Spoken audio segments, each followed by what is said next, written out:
Tapi sifat saya itu satu, kalau orang minta malah nggak saya kasih, kalau nggak minta saya kasih.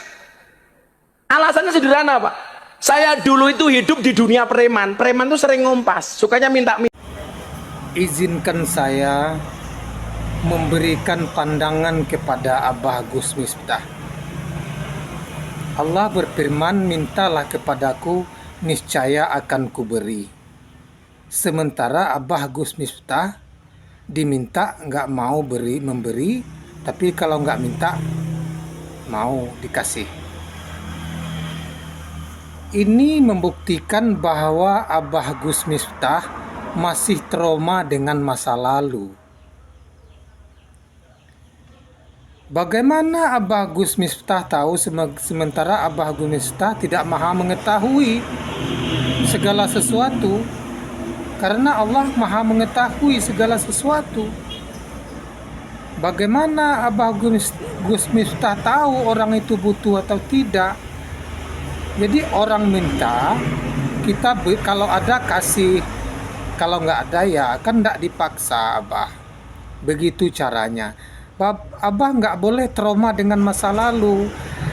Saya melihat Abah Gus Miftah tidak bersungguh-sungguh untuk menjadi seorang ustadz.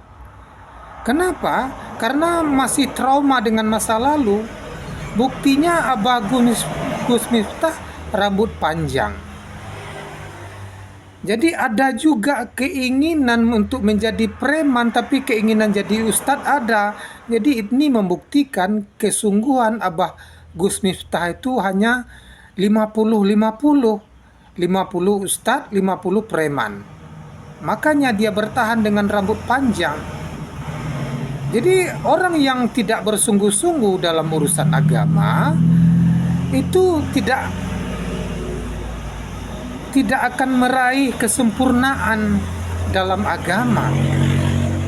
Sebab Allah berfirman, man jada wajada, barang siapa yang bersungguh-sungguh pasti mendapat.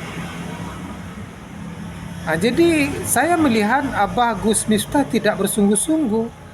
Masa seorang ustadz rambut panjang? Tidak mungkinlah.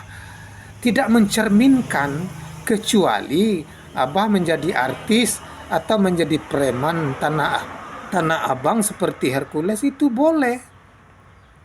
Kalau menjadi ustadz rambut panjang itu tidak mencerminkan keustatan. Nah, jadi seorang ustadz itu harus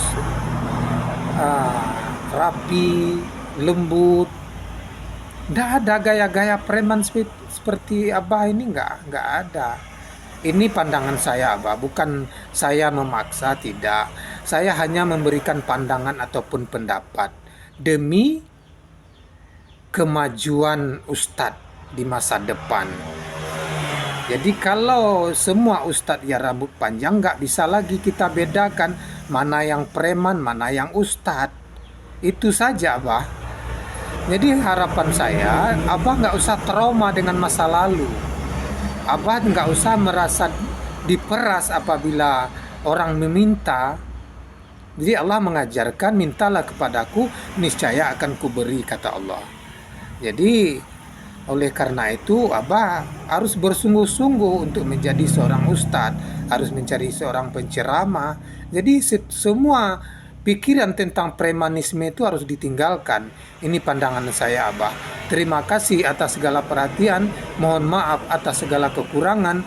Usikum wa nafsi bitaqwallah. Assalamualaikum warahmatullahi wabarakatuh. Salam sejahtera untuk kita semua.